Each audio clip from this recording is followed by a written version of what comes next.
Like you, I do believe that most of the time, those best positioned to make meaningful changes in an industry are those that are actively participating in it with products, marketing, distribution, and more importantly, customers that they're looking and have incentive to best serve in the long run. I don't think avoidance of a thing, that's not the same as fixing it. Bottom line is that people enjoy the effects of nicotine.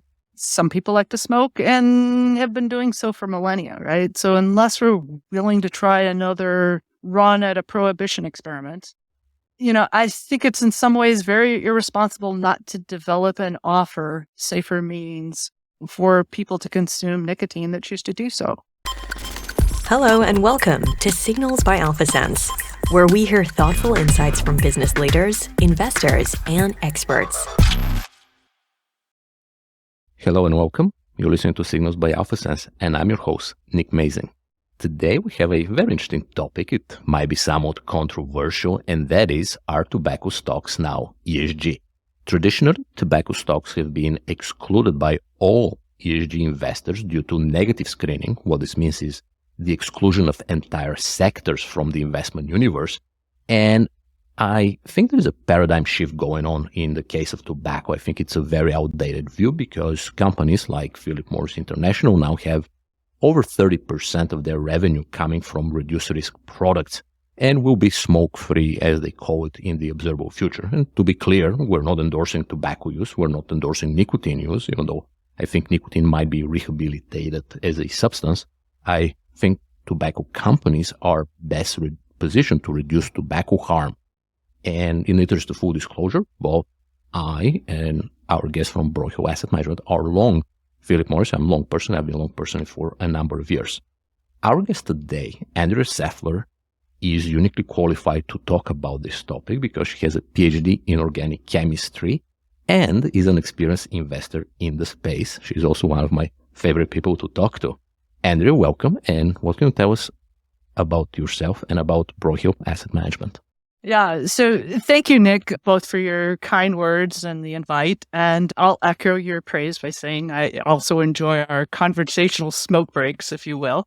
I'll also add to your standard disclosures and say these opinions are my own, not those of my company. Nothing I say should be construed as investing or medical advice, etc. So first, I'll dispense with the boring self-talk. I am, as you've indicated, on my second career. I spent 15 years in a research role at a large pharma company, and then I decided to take a break for family reasons. But I've always loved investing, and along the way, I passed the CFA exams as kind of a part of a self-educational program. I'd never had business classes or an MBA, so that was the most efficient way to obtain an education. And that kind of made it a natural transition to move full-time into the world of finance after my break from pharma. And I actually joined the Broyhill family first as an investor and then became a full-time employee in 2016. So Broyhill itself for me is a kind of a perfect fit as a business because it's a hybrid entity that's kind of transitioned over the years and evolved much like my own career. So back in the 1980s, the Broyhill family sold a large international furniture business. So yes, that's the Broyhill name that might be on your sofa at home. And they created the family office to essentially invest the proceeds of that sale.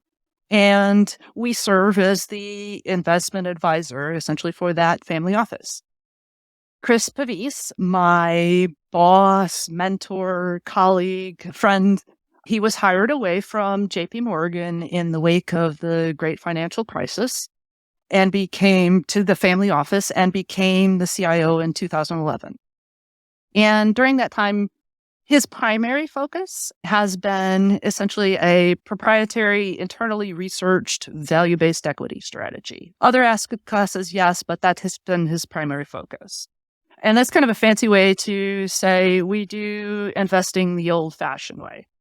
So, reading company 10Ks, 10Qs, earnings calls, making financial models, looking for things that we think are trading at a discount to what we feel is the intrinsic value, You buy that and hold it for 5+ years, looking for that valuation gap that you see to close, right?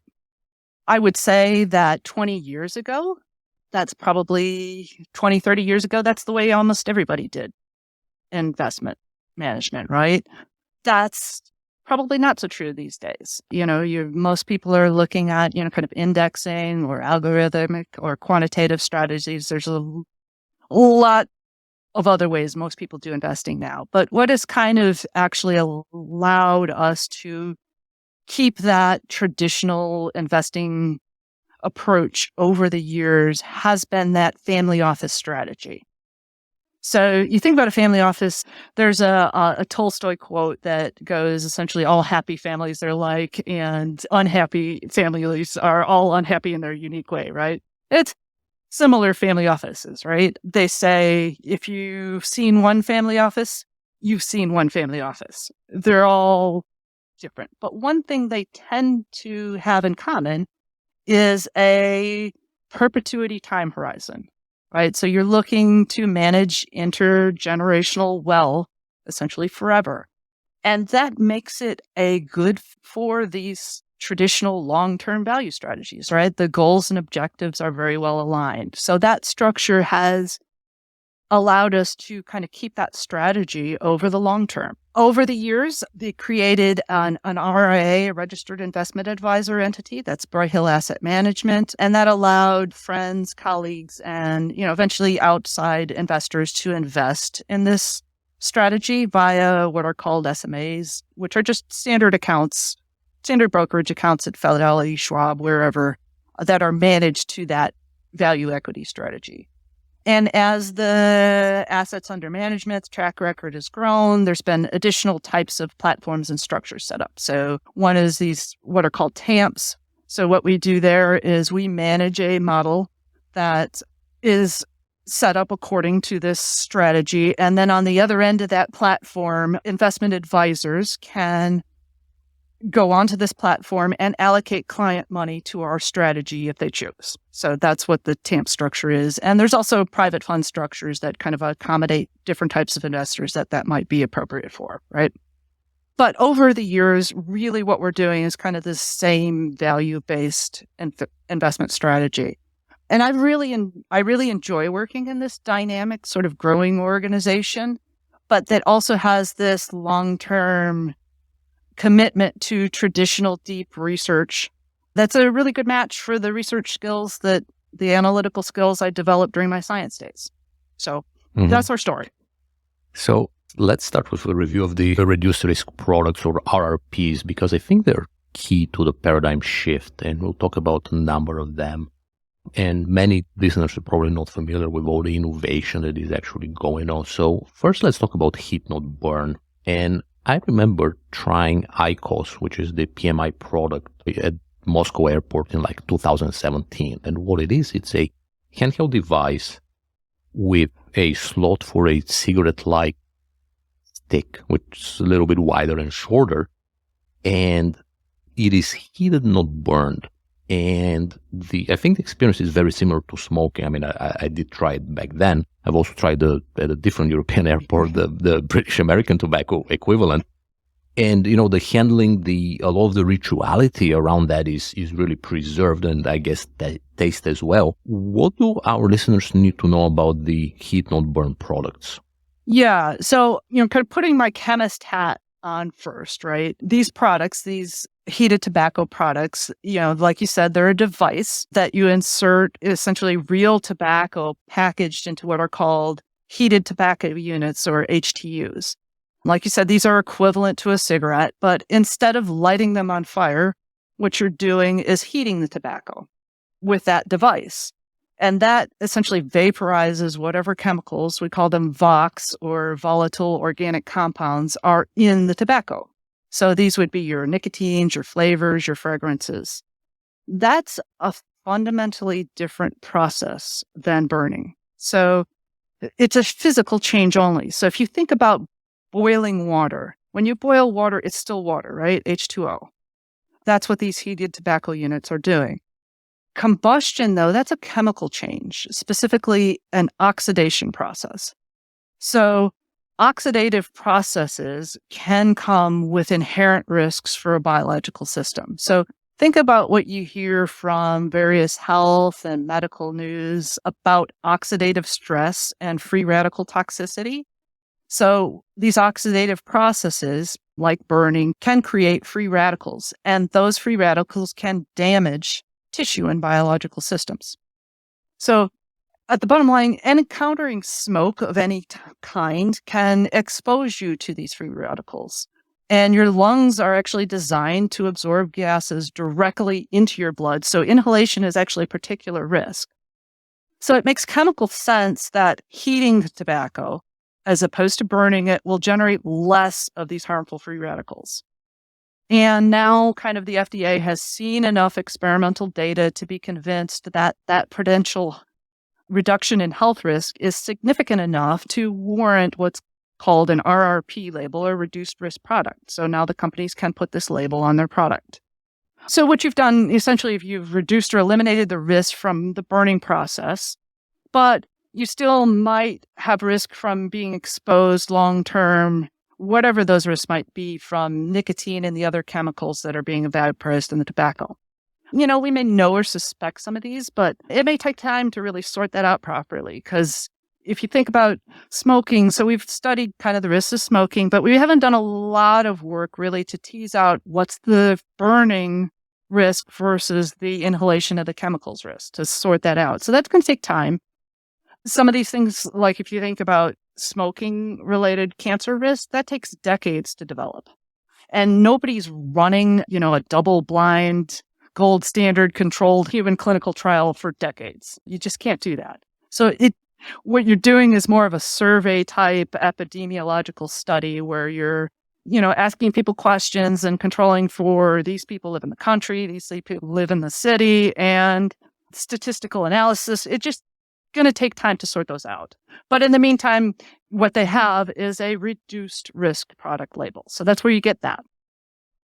So now if I put my investment research hat on, let me circle back to some of those key points you made about the business realities of, heated tobacco products. First of all, like you said, these products have really been in the works for years and actually decades. If you've read or watched the, classic story Barbarians at the Gate, that is, the classic story of the merger of RJR and Nabisco.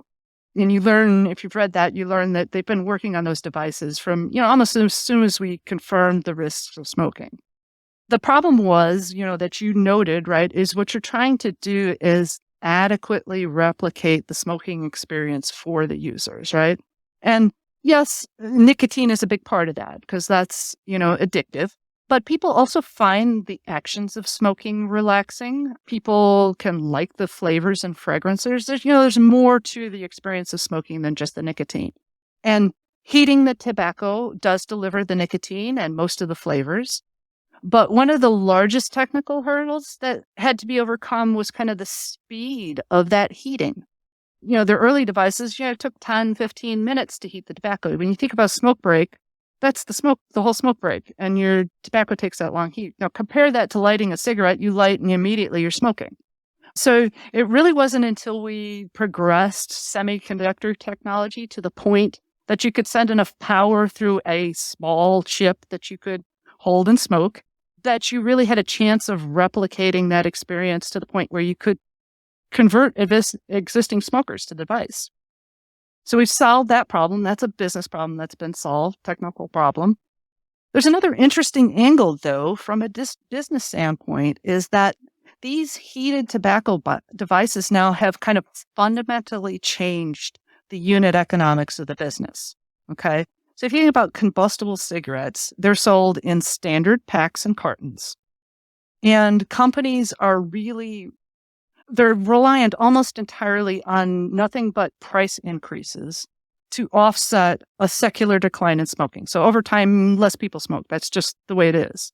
And there's not really much they can do anymore to innovate around a cigarette or manufacturing a cigarette or distributing a cigarette or whatever to offset that decline. So all they can do is increase the price. But these HTUs now and heated tobacco products, that is an innovation. And you've broken that pack model unit and, kind of direct price comparisons to competitors. So now you can kind of think about the business model as more of it's almost a subscription-based business, right? So the consumer buys a device, and then there's an ongoing consumable component in those HTUs that provides an ongoing revenue stream to the company. But there's also kind of a stickiness to that, right? Because you've bought the device, so you're going to there's a switching cost to move to a different device. So that's an interesting thing from a business and investing perspective, right? It certainly sounds like a razor blade sort of a setup. I'm not going to say nicotine as a service, even though it sounds like it. Yeah. No.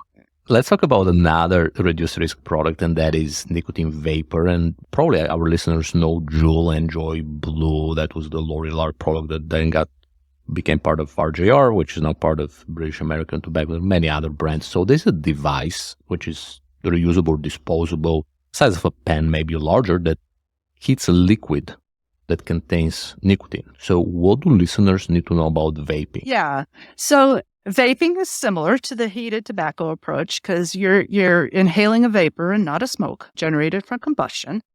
But so now you're creating that vapor, instead of creating it from a natural product like tobacco, you're boiling a synthetic liquid mixture, which is, as you said, contains nicotine and whatever flavors, fragrances, additives that are included. And these are dissolved in a base liquid like a glycerin or a propylene glycol. A major advantage of this approach is that you can strictly control the composition of that liquid. Okay? So you can dial in exactly whatever concentration of nicotine you want. And you can put whatever additives you choose.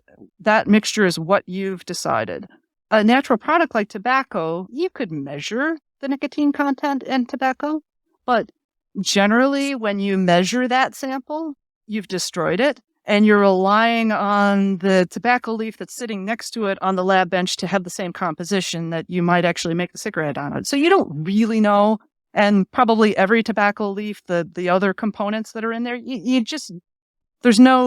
that strict quality control is missing. And I would say that now that the FDA is actually regulating these products, a lot of what I would call kind of a bathtub gin type risk from kind of having unknown, untested ingredients or poor quality control operators should get shaken out of the system. Okay. So what I'm thinking about is, we had some very tragic issues around vaping some years ago.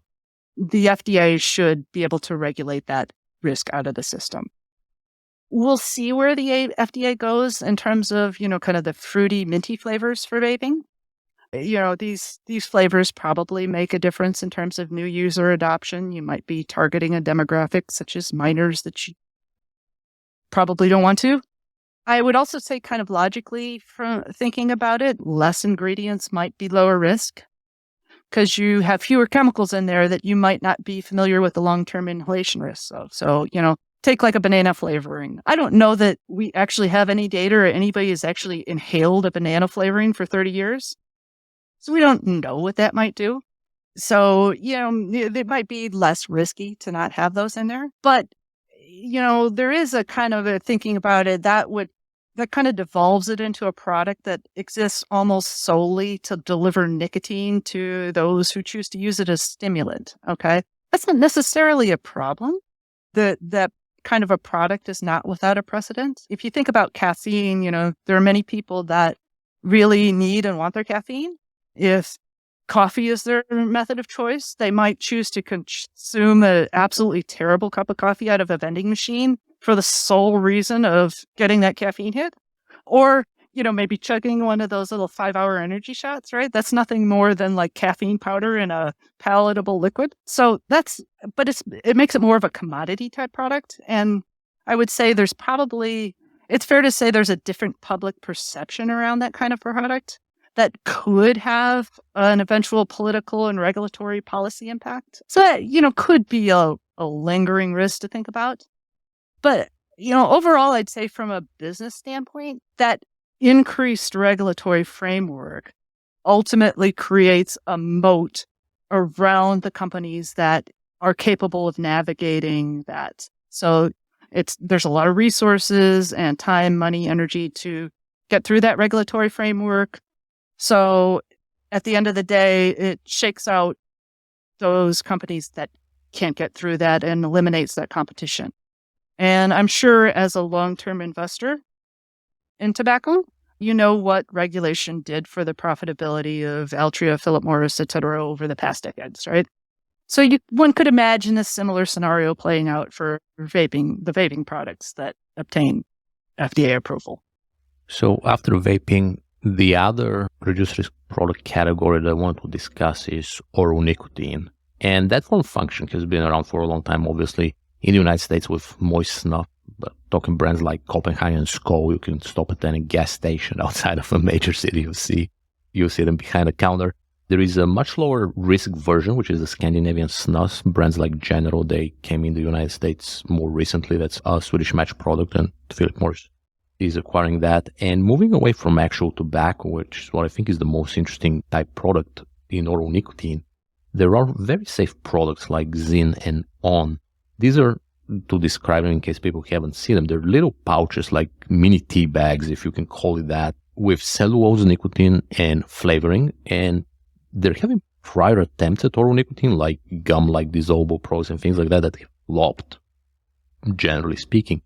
But specifically, the nicotine pouches have been extremely successful commercially. So what do listeners need to know about oral nicotine? Yeah. So, Nick, I like the logic behind this kind of conversational arc that you set up here, right? Okay. So what we're doing is kind of moving down the risk spectrum of the nicotine products that are currently on the market, right? So you've got combustible cigarettes and tobacco, and then you've got the heated tobacco, then you've got vaping, and now we're down at oral nicotine, right?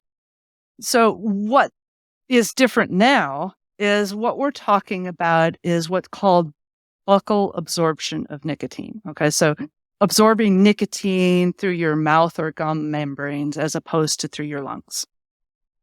That's very different.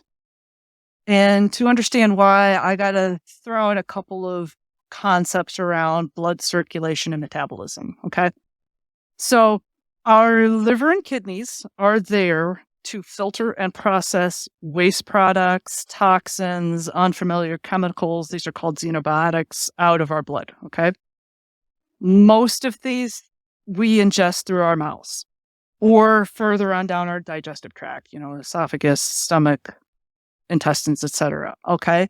So anything that the body absorbs from these sources gets immediately sent to the liver and kidneys, essentially for a gate check. The lungs, though, their job is to put oxygen into our blood. So those are kind of connected upstream of the heart pumping blood out to the rest of the body.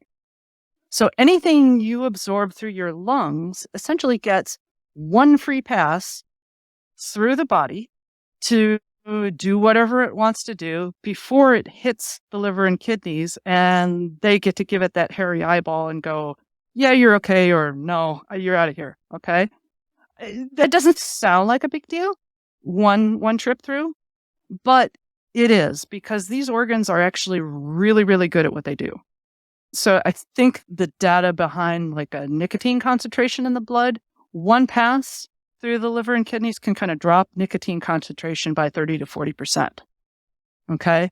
And if I think back to my pharmaceutical days, now we were trying to get a therapeutic agent into the blood to do something positive. We had things that we tried to do that with, that one pass through the liver and it was gone 100% out of there. So that's not so great if you're actually trying to put something into your bloodstream that you want to stay there to have a therapeutic effect, or like nicotine, you want the stimulation effects. But it does give the body a chance to filter out the other ingredients that might have otherwise harmful side effects. So if you think about that banana flavoring, right, your liver's got a crack at it. So inherently, I would say there's probably a lower risk for an oral absorption route as opposed to an inhaled absorption. Okay. Now, you mentioned gums and lozenges and these sort of products flopping. There could be a number of reasons behind that. I think for the most part, a lot of the gums and lozenges have been marketed as smoking cessation products as opposed to, maybe there's been some attempts at nicotine consumption actually, but mostly smoking cessation. But I think that, one of the main difference is the time needed to absorb the nicotine. Okay. So if you do nothing else, like these gums and lozenges, it takes 30 to 40 minutes to absorb the nicotine into your bloodstream. So, dissolving it in your mouth, getting it across the tissues in your mouth and then into the bloodstream. So you're chewing your gum, you're sucking on your lozenge, 30 to 40 minutes. Compare that to the near instant hit you get from taking a drag on a cigarette. Okay. So now we're back to the problem we had with the heated tobacco, right? That lag time. So we're now up to 30, 40 minutes versus the 10 to 15 minutes to heat the tobacco. The pouches now, those have kind of various ways to enhance and speed up the delivery of the nicotine. You can kind of do this physically by the fibers in the pouches. So you can put something in there to kind of make little micro cuts in the gum. And what that does is create a direct route to your blood vessels. So the nicotine doesn't have to pass through the tissue. It can go right to the blood vessels. So that speeds it up. Or you can put additives in there that help the nicotine get across these tissues and into the bloodstream. So I would say that these modern oral nicotine products better replicate the experience of smoking or inhalation nicotine consumption, right? Because you've kind of cut down that absorption time. So that's a good thing. I would say, just thinking about these products, there might be a little bit of an optics component to kind of user adoption. And that's more kind of thinking about the historical products you mentioned. Chewing tobacco also means spitting tobacco, which, I don't know that that's something we do in polite society anymore. The pouches themselves originally had, the original pouches have actual nicotine in there. And, over time, that nicotine can stain your gum and teeth in your mouth. And you think about that, you can see your mouth in the mirror and other people can see your mouth. So you're very aware of that long-term kind of mechanical damage. That's not to say that, from an inhaled tobacco, that damage may be happening to your lungs, and I'm not minimizing that damage, but you don't see that, right? So there may be kind of a consumer, kind of thought process around that section of the tobacco market that you're going to have to kind of overcome that perception in order for these products to, kind of be adopted and replace, the other inhalation nicotine. So that's just kind of how do you think about those modern oral market.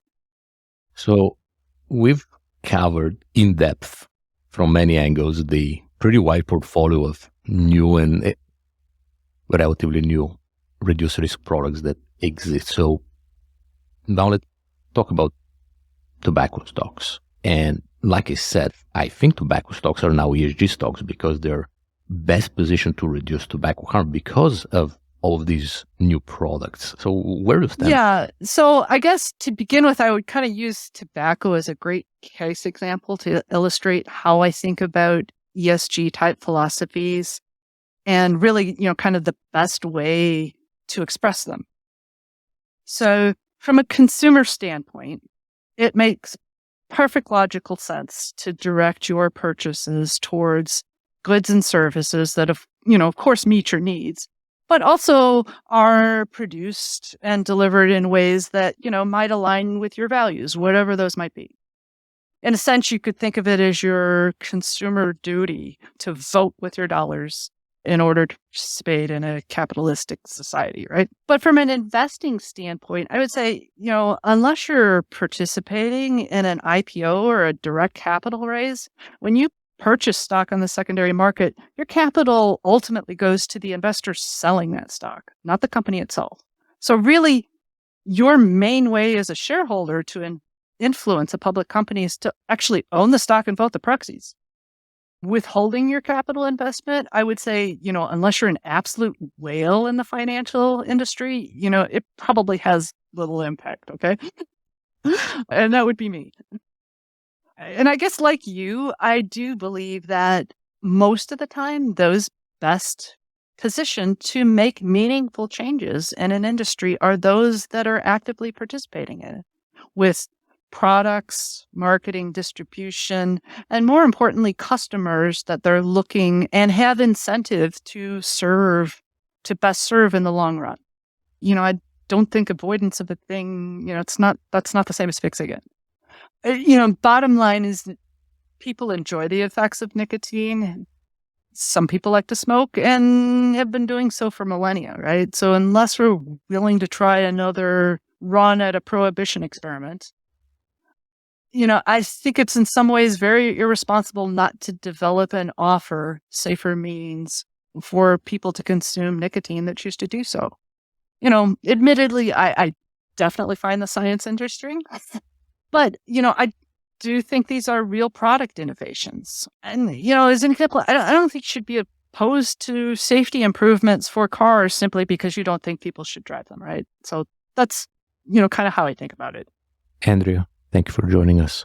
Thanks again, Nick. And thank you for tolerating my mini chemistry lecture. There'll be a pop quiz next Friday. So Today we spoke with Andrea Sefler, PhD, resident skeptic unofficially, or director of research officially at Broyhill Asset Management, about the paradigm shift happening with tobacco and nicotine more broadly. We have all the relevant links in the show notes. My name is Nick Mazing. This is Signals by AlphaSense. You can subscribe to us on all the major platforms. Thank you for listening.